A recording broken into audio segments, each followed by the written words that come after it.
Hi guys, welcome to episode 4 of the Healing Haley Show. If you're here again, thank you for being here and thank you for showing up for yourself. So today we're going to be talking about emotional maturity again. We're going to specifically focus on navigating relationships with people who want to work on their emotional maturity and people who are resistant or have no real intention. So quick disclaimer, I am not a licensed professional. I'm just a girl who's sharing her story in hopes that it can help a few people along the way.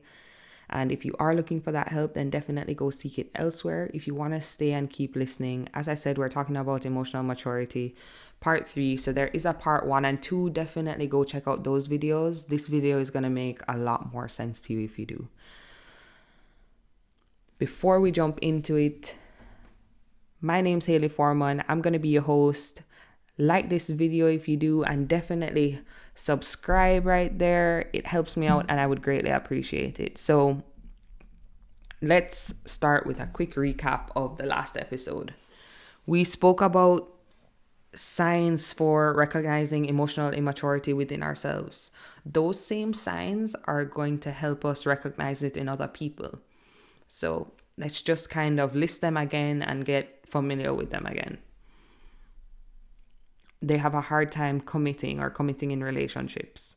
They get defensive. They make everything about them.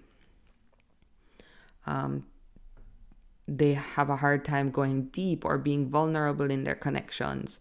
And last but not least, they have a hard time owning their mistakes. So apologizing, saying sorry, or taking any accountability is usually very difficult for an emotionally immature person.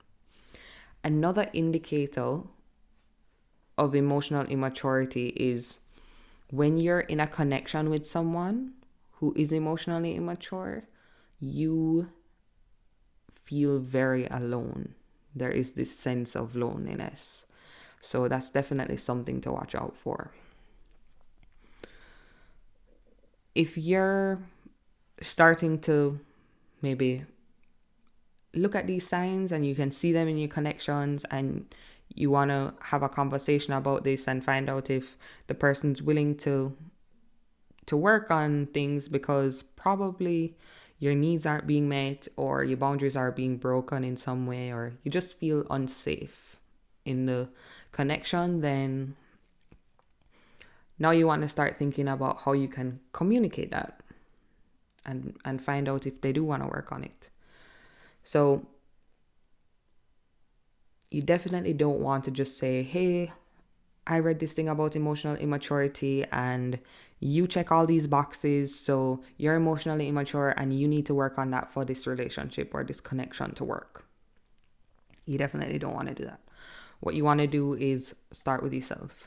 Recognize what your needs and boundaries are. We spoke about this in the last episode also, and I told you to write a list down of what makes you feel safe in relationships. So if you do have that list, then what you need to do now is get really specific about those needs and boundaries, because your needs and boundaries in a friendship are going to be different than your needs and boundaries in a partnership, or your needs and boundaries with a parent or with a sibling or whatnot. So once you kind of get specific about that stuff and you know how you feel and you know what you require, now you can put that list side by side with your relationship or the specific connection you're speaking of. And you can say, okay, this is where we're struggling. This is where my needs aren't being met.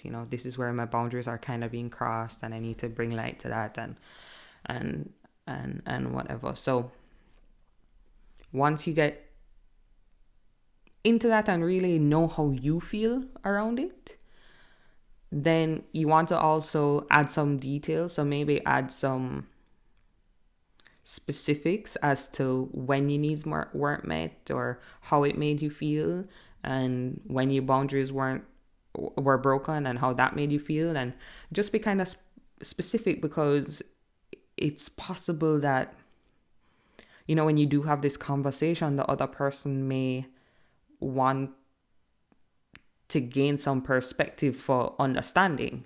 They may not know exactly what you mean by you just saying, oh, you didn't meet my needs because you did this. Like, they may need a little bit more, or they may need to know how that looked in the past. So definitely get that all together as well. Now, when you're at a place where you're ready and you're like, okay, I've gotten this all together. Now you need to think about, how do I have this conversation?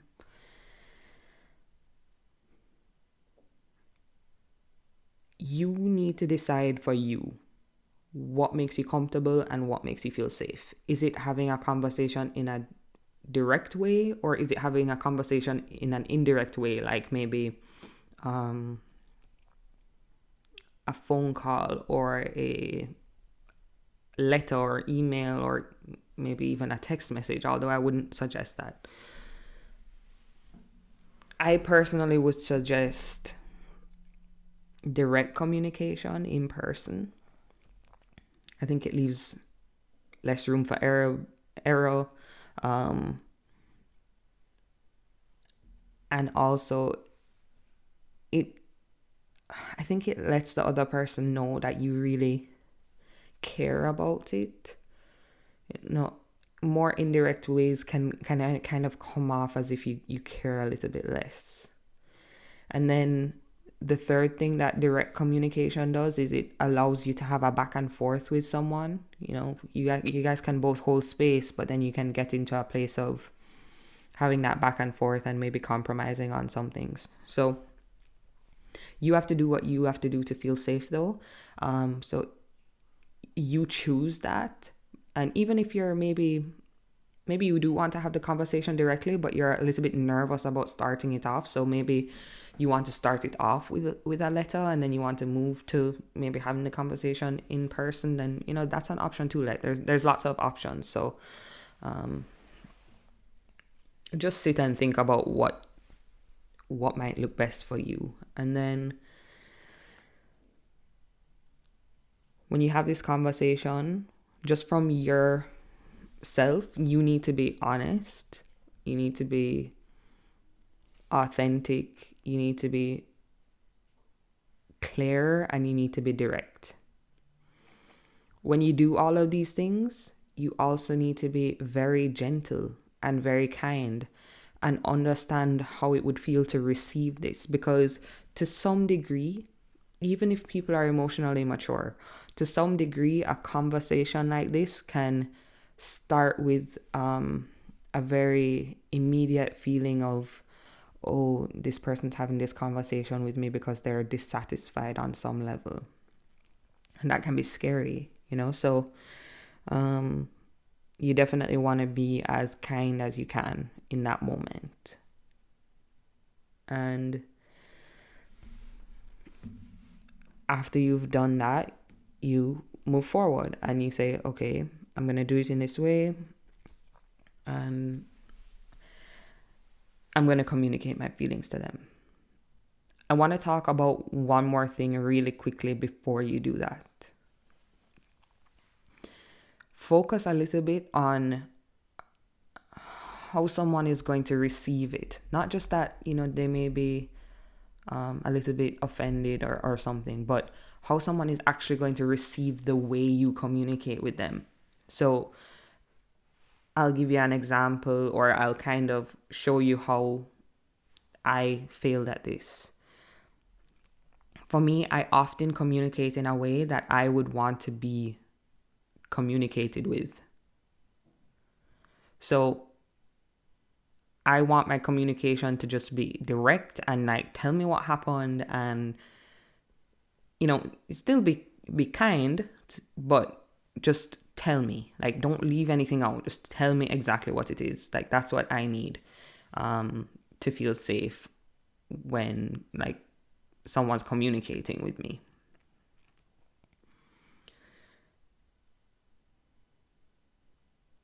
Let's talk about what can affect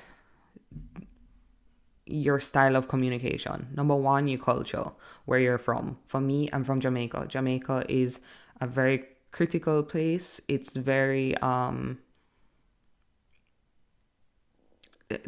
people just speak very directly, sometimes too directly.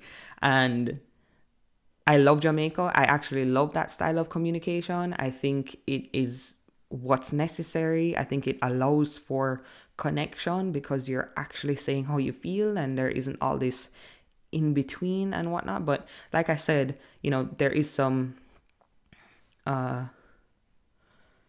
there are definitely ways that people can communicate a little bit better in Jamaica, though. It's not to say that it's just perfect, but I definitely think it's the better style of communicating versus not saying how you feel and being worried about what the other person's going to think or not want to placing your opinions on someone else. Like, I'm not about that kind of individualistic mentality. Like, I don't like that. But your culture can affect things. Your attachment style can affect things. So how you attach in relationships, and that really comes from the type of role models that you had as a kid, like typically parents or your caregivers, and how you were affected by them. And for me, I associate more, or I relate to an anxious attachment more. Like, even though I'm avoidant in ways, I kind of lean anxious, and anxious people tend to receive criticism in a better way. Not always, but they tend to. Then I had a parent who was also just critical by nature, and that criticism was often helpful, but sometimes it was bad. But still, I had a lot of criticism as a kid, so I'm more able to receive it. And number 4 is I grew up playing a lot of team sports. So from prep school to high school, like, I almost consistently was at least on one team, and the dynamic between yourself and a coach or yourself and your teammates usually involves a healthy level of criticism and constructive criticism. So obviously criticism can look like, oh, you're doing it the wrong way, like, what's wrong with you, or you're never going to be able to do it the right way. That is bad criticism. That's different versus you saying, hey, you're doing this in this way. This is like the 10th time we're speaking about it, and you're gonna hit this thing if you keep reversing in that way. Don't do that. Some people may even not be okay with that. Like, that may seem very harsh to them, even though you're being helpful and you're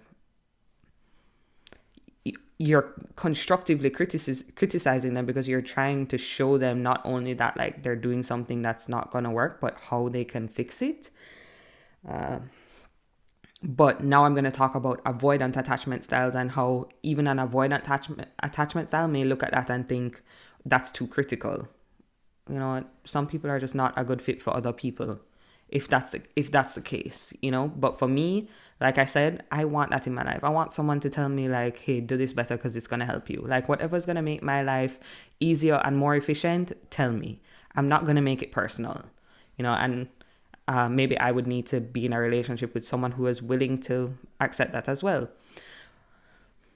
But avoidant people typically had role models who weren't good with criticism or weren't criticizing them in a way that was constructive, or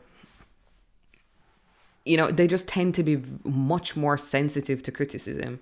So you definitely need to try and figure out, like, if your partner is avoidant in some way, or not to say that anxious people can't be sensitive to criticism, because I'm sure that they can, but I'm just saying, for me, I find that it's mainly avoidant people that I see have that extreme sensitivity.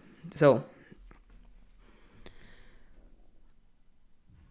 now that you've kind of thought about those things, you can think to yourself, okay, do I need to maybe reword some of the things that I'm saying, or be careful about some of the things that I'm saying because it could be perceived differently by this person?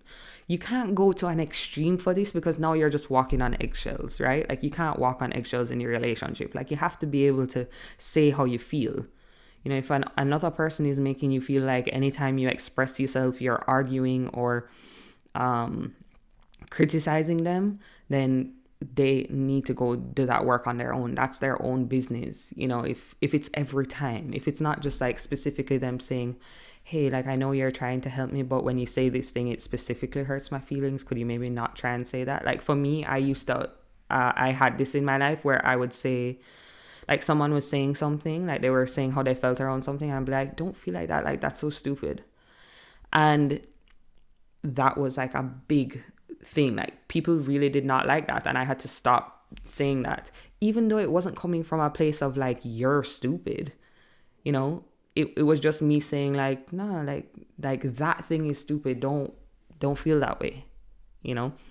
Some people, for them specifically, that word is triggering for whatever reason, and maybe they'll talk to you about that. But for me, I just stopped saying that because it just wasn't coming off well. So there are some people in my life who are fine with it. Like some people in my life get it and they're like, yeah, that is kind of stupid. They don't really personalize it, but like I said, there can be specific things that are triggering for people. So be open to hearing that, or be open to thinking about that before you have this conversation. Then now you're gonna sit down with the person, you're gonna have this conversation, and if they receive it well to some degree and they do want to work on things, now you need to think about how you can start communicating around the solutions and what's going to happen moving forward. This is something that I did that really doesn't work. If you use you statements, like, well, you're doing this, and if you did this, I think it would be better. Even saying that is not gonna be helpful. You need to always use I statements. I feel this way. You also need to use we statements so that you're constantly reinforcing the fact that it's you and them versus the problem. So I feel this way when this happens, and I think we should do this. You don't just need to say, I think we should do this. You also need to say how you should do it. So you need to propose a solution. So stop using you statements, start using I statements, start using we statements, and propose solutions. That is going to dramatically shift the conversation and really help you here. So an example would be your partner, every day when you guys have dinner, they're on their phone. Or even if it's your mom. You need to sit down and have a conversation and say, hey, I feel like when we have dinner and you're on your phone, it really takes away from our ability to connect and to be vulnerable, and I feel unsafe in the connection because of that. Could we maybe start putting our phones away when we have dinner?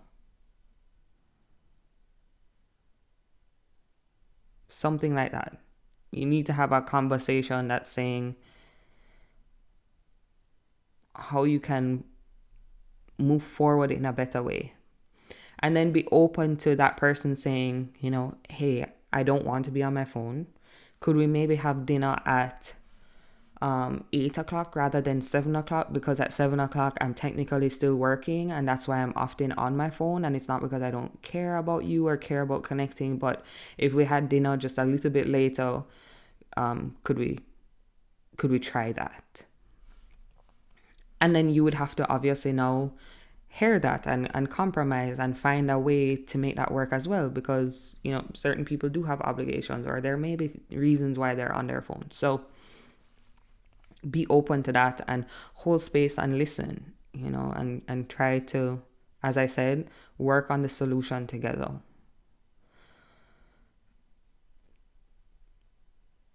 So we kind of just got into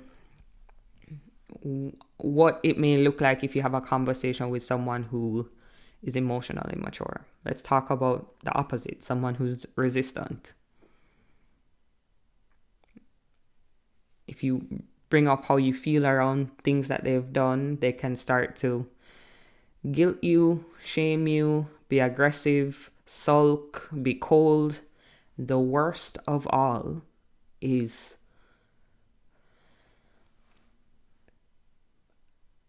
I did not have this in my life, but I've had a lot of people in my life who have had this in their life, and honestly, it's so tough, and I just want to like pour my heart out to people who have this in their life.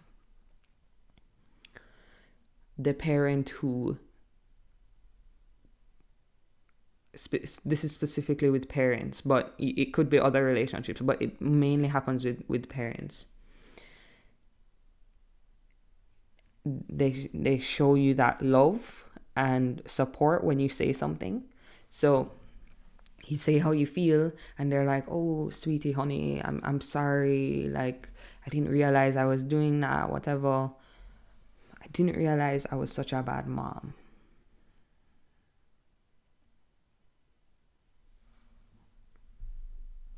I thought I was doing a good job being your parent. I guess I'm not.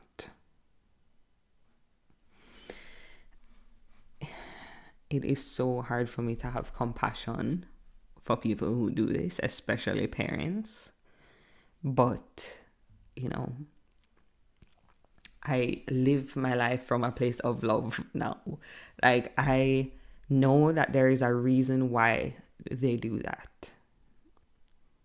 But it is so hurtful. And I want to take a really quick minute to just validate your feelings if you have gone through this. It is so hard to recognize and acknowledge.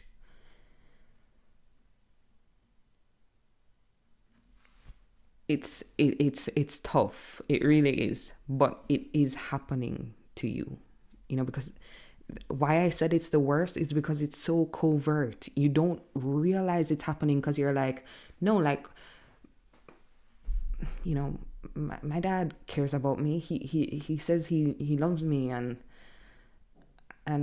he hugs me and like apologizes. But then it comes with all of that guilt after, and you're left feeling like, I shouldn't have said what I said, because now they feel so horrible about themselves as a person. So you think that they held space for you, but they absolutely did not. So once again, I am validating your feelings. I'm sorry if this has happened to you, but start to acknowledge it. Now we're going to move forward into, okay, this person is not responding in the way that we want them to respond. What do we do here? Number one, you cannot control somebody else's response. Somebody else's reaction to what you say is not your business.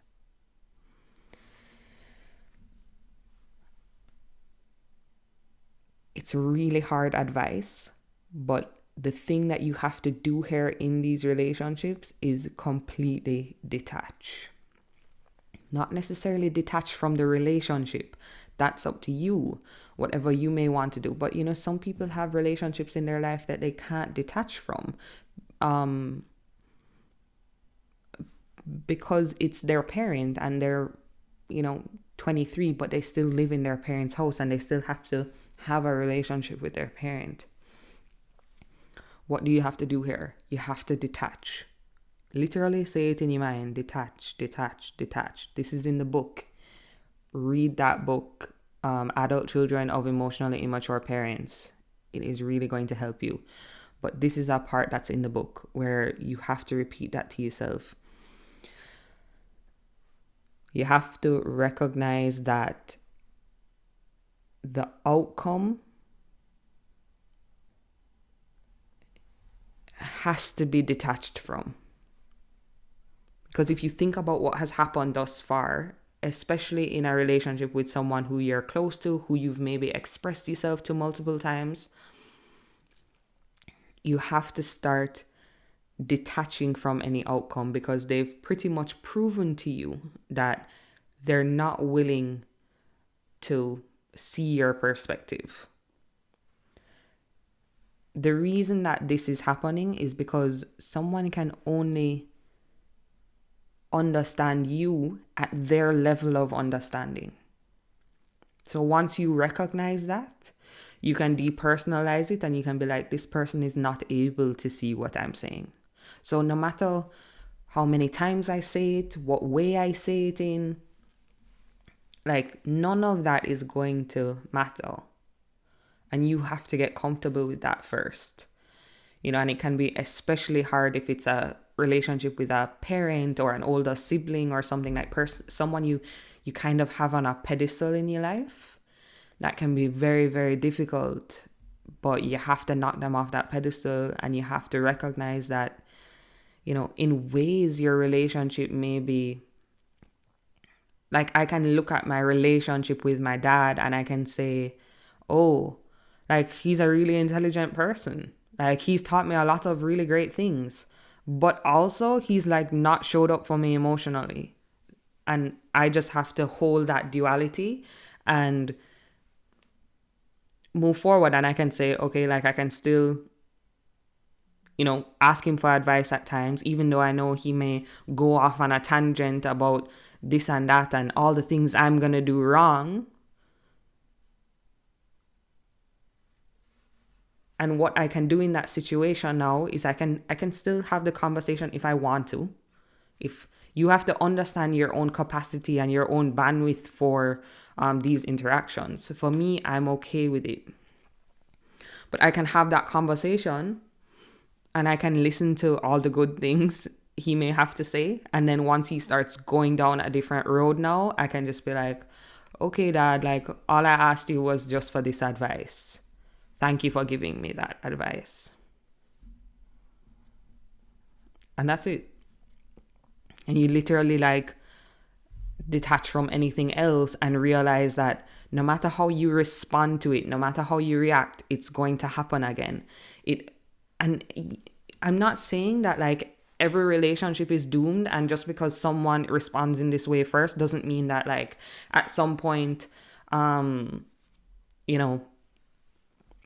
your mom could reach out to you and say, hey, I realize I responded in this way.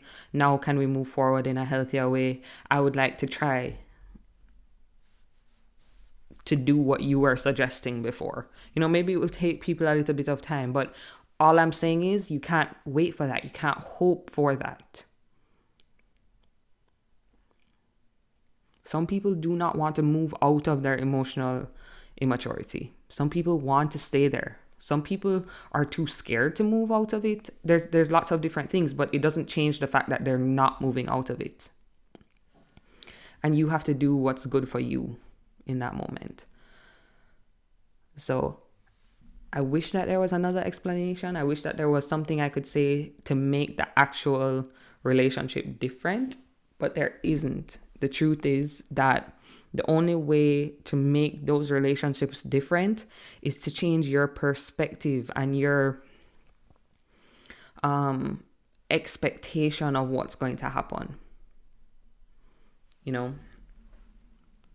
And that can be difficult at first. And it takes time and it takes trying and it takes, different things happening. And you may decide like, hey, I just don't want this relationship in my life.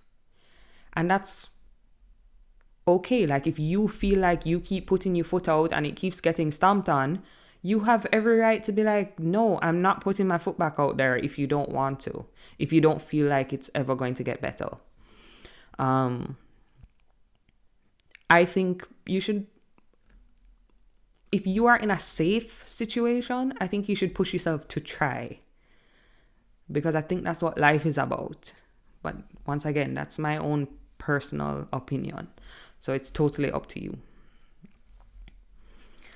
So we kind of spoke about, how it can look in different ways. Someone wrote in a question and they asked me, what happens when you get to a place of understanding why someone may be acting this way and having compassion for them and,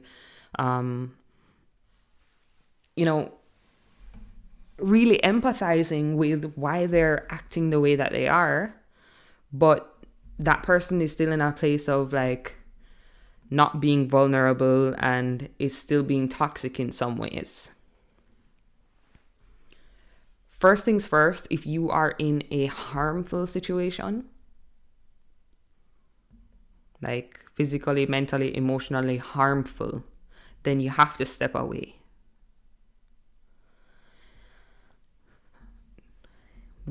If it's anything outside of that, like if it's just that your dynamics are off, maybe you haven't had enough conversations, maybe there's still some room to work on things, like you can still try, then what you need to do now is really understand that compassion and understanding are important, but you can have compassion and understanding from over here and that person's over there. It doesn't mean you have to have that person in your life, but you can just still have compassion and understanding for them. And you have to be really like honest with yourself about how the relationship is affecting you. Because I spoke about that earlier in the episode and saying that like, hey, I didn't recognize how much it was affecting me and how much it was causing me to, even though that happened to me multiple times throughout my life. Like this wasn't just one specific connection, like this was multiple. And I didn't realize until the last time it happened that I was like, oh my gosh, like I am allowing this to keep happening to me. So that's the only thing I would say to be really careful about. If you do try to move forward, be really honest with yourself about where you're at. And if someone is just still being toxic, then you definitely need to have a conversation about maybe getting help to find some tools to work on those things. Because most people are being toxic or acting in an unhealthy way because they don't truly know what's happening at the root of their feelings, and then it's causing them to act out in that way.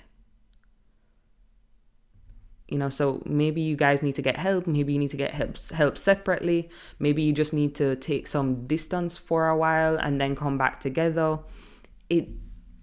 It's totally up to you and what you decide. But I don't think that compassion and understanding should be an excuse for you to stay in the relationship or the connection if it's harmful, like. But I do think it's important to, like, this whole episode is about saying your piece and saying how you feel.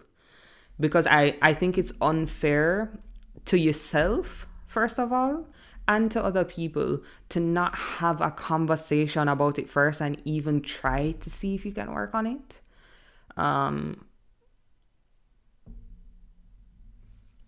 I like I said, I don't really like the way that the world is shifting and how everybody is a narcissist now. Like, narcissistic personality disorder is 1% to 3% of people in the world.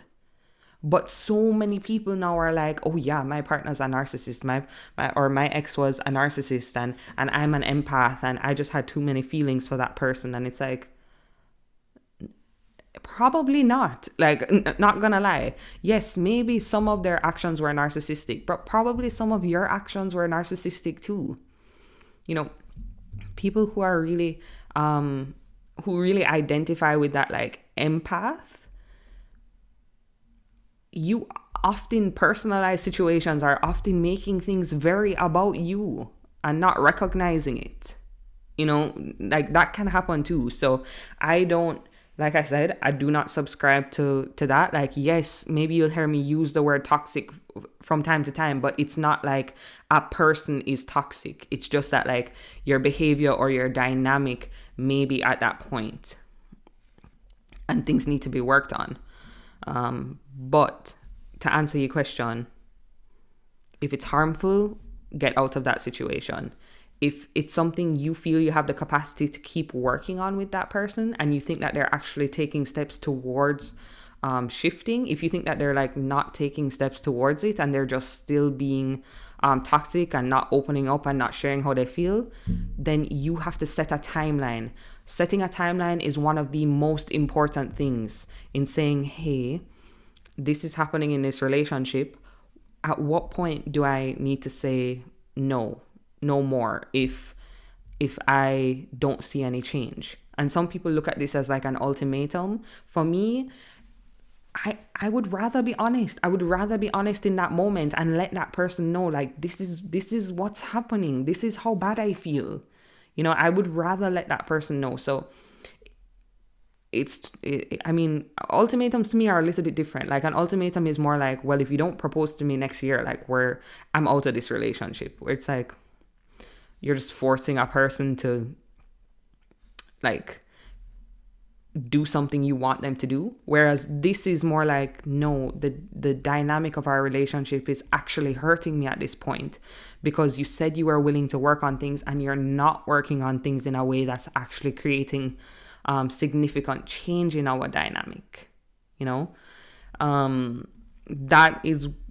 Those are two different things to me. So for me, I would openly express, like, hey, like, I can only do this for a couple more months because I'm getting to my end here. Some people would prefer to just not have that conversation or not say that specifically, and just say, hey, we need to start working on this. Like, we need to go. Like, we need to go on this day. You need to make an appointment for us to go see someone or get help or whatever. And if the person doesn't show up, if the person does show up and then doesn't actually make any changes after or whatever, then you can decide how you move forward in whichever way it's occurring. If you're having the conversation with someone and you say, we need to get help, and they're coming with you and they go to a therapy session and you guys are opening up during that session, and even after that session you're seeing that the person's becoming more vulnerable, then stay and keep working on it if you feel that you can. But if you're in a situation where they're just showing up because it feels like you asked them to, and they're just doing it because you asked them to, and they think that's enough, then now you need to start saying, okay, it's January, and if by March, like, this person isn't actively showing on their side that they're willing to move forward with this and actually initiate change, then I can't keep doing this. And it's an unfortunate thing, but you have to set that boundary for yourself, because if you don't set that timeline, you will start to betray yourself, because now you're staying in a relationship that isn't meeting your needs, that is breaking your boundaries, and is making you feel really unsafe. And the things that can happen from that point are bad. I will eventually talk about what's happened to me in my life, like at another point, like further down the series, but things in that space can get very, very bad. So my advice is be honest. Guys, this is the end of the video. It's gone almost 40 minutes now, and I hope that I was able to condense it all. As you see, like, these episodes got longer and longer, and there's so much to talk about in this topic. Like, emotional maturity is so broad and so important. So I hope if you have watched all 3 of these episodes and you have gotten to the end of this episode, that you really recognize how important it is to sit down with yourself and understand your own emotional maturity, so you can start, bringing that self to your relationships now and start having more fulfilling relationships in your life. And one more thing, this is never blaming another person. This is never saying another person is bad or whatever. I don't believe that. I just believe that, your dynamics at times can be misaligned, or, they can just not be healthy at the time. So everything can change, everything can heal. I 100% believe that. So hopefully you can believe that too at some point in your life, because it really allows you to just see the world in a beautiful way. You no longer have this finality and these boxes that you're living in of, like, oh, it can only look this way or look that way. It really opens things up and creates a lot more happiness and abundance in your life. So thank you for listening, guys. Lots of love, lots of light. I will see you in the next episode. I'm going to be doing 2 episodes a week. This one is coming out on Thursday, so maybe I'll do Thursdays and Sundays, maybe Wednesdays and Sundays, or one of those days, but I'll figure it out and I'll keep the episodes coming. Lots of love, lots of light. See you in the next episode.